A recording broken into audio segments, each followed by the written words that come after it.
We welcome Eytam Fridman, Vice President of Research and Development at a startup company called Carrar. He joins us from Tel-Aviv. Eytam, thank you very much for your time. The premises of your startup is in an industrial park on the outskirts of Sderot in the south. It came under fire on October the 7th during that Hamas terror onslaught. I understand you had colleagues at the music festival. Take us back. Tell us more. Yeah, so we have colleagues from the kibbutz area that were under the attack of Hamas. We are a small startup sitting in Sderot, as you mentioned, very close to the Gaza Strip. We were attacked. Also, you can see now the video by Hamas. They shot an RPG on our facility. Luckily, there's no major damage to the labs and offices of our company.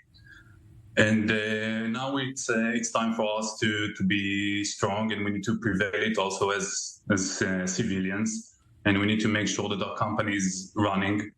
We had team members that, as I mentioned, under the attack of Hamas, and we had to send them to Europe, in Germany, to do some testing with our major customers, and we just came back from there. So it's a very challenging times to gather everyone together, and this is why we are here in Tel Aviv. Actually, we wanted to have the opportunity for the team to come, see each other face to face, and to show that we are strong, both as a company and as people. We are doing a lot of efforts to meet the teams in reserves, as you just saw in the picture.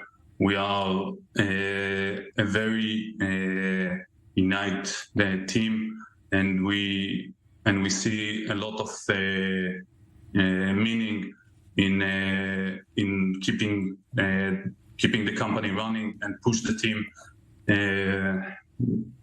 It's certainly an incredible message of resilience. I understand that one of your colleagues hid under the bed with his pregnant wife for 13 hours on the 7th of October, and he's one of your colleagues who has flown to Germany to continue with a project. How do you motivate people to stay focused on work right now? What is the message you are sending to your teams who clearly would be traumatized, as so many people across the country are right now, from what happened on the 7th of October?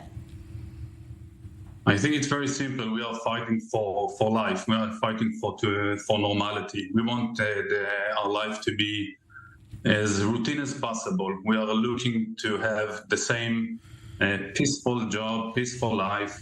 And I think he's a great example of how, when you want to fight for your life and you need to keep this routine, we will make sure to give this option. And he's a very integral and important part of the team, and he knows it, and we don't need to remind it to him. He knows it, and we see him as a huge value to the team. Unfortunately, he's not in the pictures that you are showing, but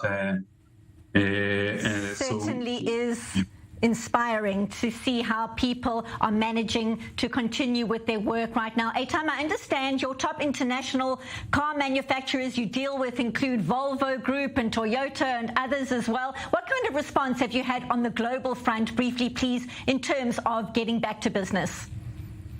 So we were positively surprised that the companies show a lot of understanding and support in the company. Although it's nice, I think it's on us to show that we are strong enough to meet the timelines. We are strong enough to keep working, and that Israel and the company will prevail this situation. Eytam Fridman, Vice President at Carrar, speaking to us from Tel Aviv. We appreciate you speaking to us. Our hearts are with your team as well. Thank you so very much for being with us on I-24 News. Thank you.